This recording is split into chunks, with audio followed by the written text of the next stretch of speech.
You know the arena. You've seen the fight to the death on TV. But for the millions living under the Capitol's thumb, surviving the Hunger Games is, well, it's a distant nightmare. The immediate horror is just waking up every single day. So today, we're going beyond the games.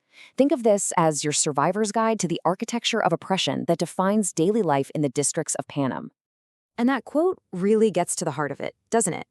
See, before any tribute is ever reaped, a war is already being fought against every single person in the districts. It's a war of hunger, a war of fear, of total psychological control. Survival isn't some big annual event. It's a minute-by-minute, gut-wrenching struggle. So let's just break down this fundamental divide. On one side, you've got the Capitol, this glittering, grotesque city of unbelievable wealth and spectacle. And on the other side, the districts, where almost everyone lives in forced, grinding poverty. And you have to understand, this isn't some accident of history. The Capitol's excess is literally built on the backs of the districts. One cannot exist without the other. Okay, so let's get our bearings in this world you've been forced into. This isn't just about what's where on a map. It's about understanding the very rules of the game you're forced to play, just by being alive. You see, Panem, which is what's left of North America, isn't really a country. It's more like a machine, a perfectly engineered system designed for one thing: extraction. Each district has its job: coal, lumber, agriculture, you name it. But their purpose is identical: to produce wealth that is immediately sucked away to the ruling class in the capital. You don't exist to have a good life, you exist to provide. Let's move on to the first and most constant threat you will face every day: hunger. And this is not just a byproduct of poverty. Oh no. It is a deliberately engineered weapon. The capital knows that a starving population is a weak population, too desperate and exhausted to even think about rebellion. Your hunger is one of the main pillars of their control. We'll use District 12, located in the old Appalachian Mountains, as our main example. Here, hunger is just always there. It's a constant, gnawing presence in your stomach. People don't just feel hungry, they literally die from starvation all the time. Just keeping your family fed means breaking the law, like Katniss Everdeen did, hunting illegally in the woods, risking a public whipping, or worse, just for a squirrel. So what happens when you get sick from not eating enough, or you get hurt in those incredibly dangerous mines? Well, this slide gives you the answer: 0. That's the number of professional doctors you have access to. Think about that.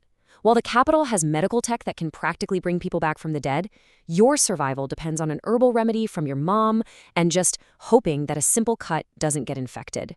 Make no mistake, this isn't neglect, it's a policy. It's meant to show you just how disposable you are. So if hunger is the weapon, how do they aim it?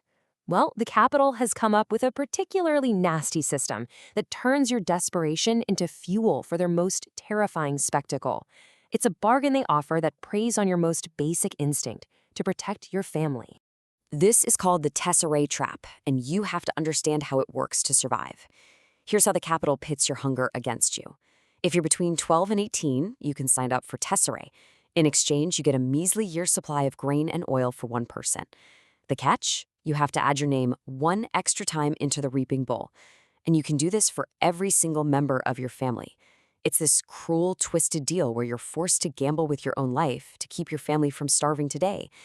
Can you imagine the weight on a kid who has to make that choice? All right, let's build on that.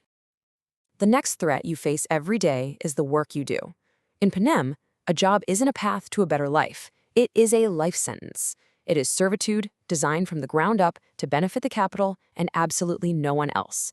The idea that hard work pays off? That's just a lie they let you believe to keep you compliant. This chart really lays out the grim mouth of your life, doesn't it? You do dangerous, backbreaking work for wages so low you still can't afford enough food. The crops you harvest feed their lavish parties. The coal you pull from the earth powers their extravagant city. Every ounce of your energy, every drop of sweat is just siphoned away, leaving you with nothing but exhaustion and the bitter knowledge that your life's work only serves to make your oppressors stronger. I mean, just look at these examples. In District 12, they send you down into the coal mines, where explosions like the one that killed Katniss's father are just a regular occurrence. In District 11, which is basically a giant guarded plantation, you spend your entire life harvesting food. But here's the sickest rule of all: you are forbidden from eating any of it. To be surrounded by food, to smell it, to touch it, all while your family is starving, That is a special kind of psychological torture, designed to break your spirit every single day. So, beyond the physical misery of hunger and labor, there's this constant, crushing psychological weight. The capital stays in control by making sure you live in a state of perpetual fear. You are always being watched, and just knowing that, well, that's its own kind of prison. To survive here, you have to burn a list of unwritten rules into your brain. Every conversation could be bugged. Any neighbor could be an informant, desperate for a little extra food.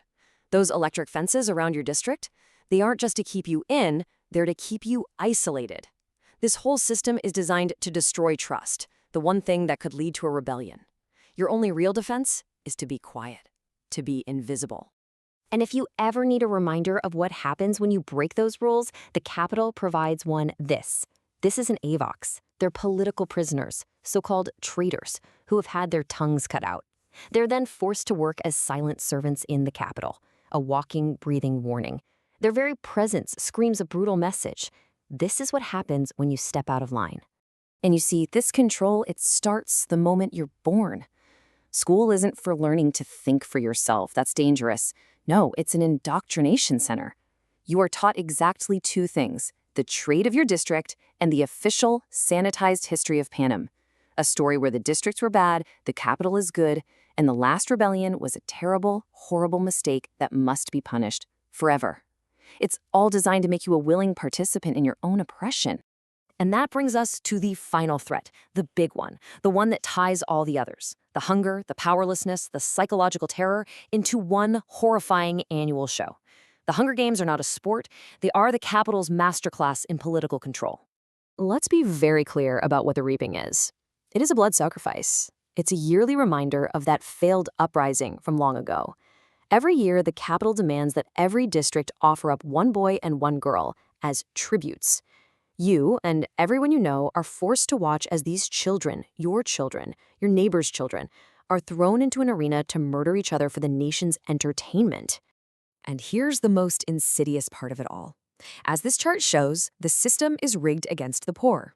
When you're 12, your name goes in once. By the time you're 18, it's in there 7 times. But remember the tesserae, that deal for food? If you're poor and starving, a desperate 18-year-old could have their name in that reaping bowl 20, 30, maybe even 40 times. The Capitol has literally engineered a system where being poor is a direct pipeline into the arena. Okay, so let's pull back from this grim survival guide for just a moment. We've taken apart the mechanics of oppression in Panem. Now let's ask the most important question of all. Why does this story hit so hard? Right? Why does a story about a dystopian future feel so immediate, so familiar? It's because Panem, for all its sci-fi horror, is built on ideas and fears that are very much a part of our own world. The story is a dark mirror, and it's showing us a reflection we recognize. The parallels are honestly what make this story so chilling. The huge gap between the capital and the districts, it's a powerful metaphor for extreme wealth inequality. The capital's constant surveillance and harsh laws are a clear warning about the dangers of authoritarianism. And the Hunger Games themselves, they force us to ask some really uncomfortable questions about our own media and how easily real human suffering can be packaged and sold as entertainment. When you get right down to it, life in Panem is just this perfectly designed trap. It's a closed loop of despair. You're born into a system that exists to exploit your labor, weaponize your hunger, and control your thoughts. You are kept isolated, you're constantly watched, and you're punished for the smallest mistake. And then, in the final, most cruel twist, the system takes your deepest sorrow, the loss of your children, and broadcasts it to the world as must-see TV. It's a masterclass in how to crush the human spirit. Which leaves me with one last question for you. When you think about all the different kinds of work, all the different forms of control, which district do you think would be the absolute worst one to be born into? Is it the soul-crushing poverty of District 12? The rigid, brutal order of District 11? Or maybe even one of the better-off career districts where kids are raised to be killers?